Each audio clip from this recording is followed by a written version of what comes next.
இப்படியாக ஒவ்வொரு பூமிகளாக 2 பொறுப்பாளர்களும் சென்று விஸ்வாவை விலக்கி தீயாக தோன்றி எழுத்துக்களுக்கு வடிவம் கொடுத்தார்கள்.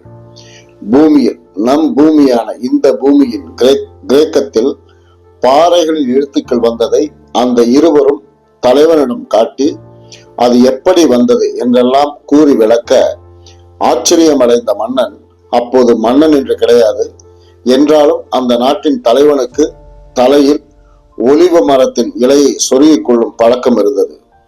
ஒலிவ மரத்தை இன்றைய தேக்கு போல் மலைகள் உட்பட காடுகளில் தான் வளர்க்க வேண்டும்.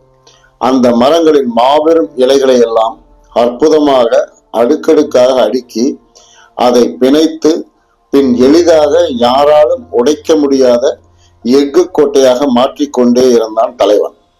எனவே அந்த ஒலிவ மரம் என்பது தலைவர்கள் வம்சத்தினர் மட்டும் தலையில் சூடிக்கொள்ளலாம் என்ற நிலையும் இருந்தது.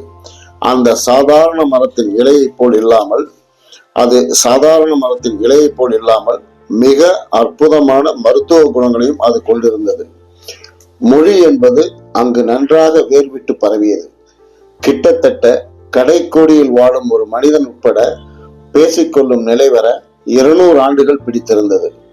கிரேக்கம் என்ற அன்றைய லெமூரியாவில் மொழிகளாக எழுத்து வடிவம் பெற்று பேச்சுமாக இருந்தாலும் கற்றுக்கொண்டார்கள். காட்டு முயல்களையும் காட்டுப்பன்றி என்ற ஒருவித சுவையான மிருகத்தையும் ஒரு ஆசானுக்கு காணிக்கையாக கொடுத்து யாராக இருந்தாலும் கல்வி பயிரலாம். அப்படி எழுத்தை கற்பவன் அந்த குருவிற்கு அவரின் கோவணங்களை கசுக்குவதும் குடில்களை பெருக்கி சுத்தமாக வைத்திருப்பதும் இன்னும் கொஞ்சம் அதிகமாய் சொன்னால் குருநாதருக்கு கால்களை பிடித்து விடுவதும் இன்னும் கொஞ்சம் அதிகமாய் சொன்னால் தன் வீட்டில் உள்ள பெண் பிள்ளையை குருவிற்கு காணிக்கையாக்குவதும் அதன் மூலம் கல்வி கற்பதும் ஒரு பழக்கமானது. கொஞ்சம் கொஞ்சமாக கிரேக்கத்தை பற்றியும் வணிகர்கள், வியாபாரிகள், குதிரை விற்போர், ஒட்டகம் விற்போர் போன்றவர்களின் மூலமாகவும் கோட்டை கட்டுவதும் தலைவனின் ஆட்சியும் கொஞ்சம் கொஞ்சமாய் பரவ நம் பாரத தேசத்தில் ஆண்டிருந்த குறுநில தலைவர்கள் வரை இது பரவியது.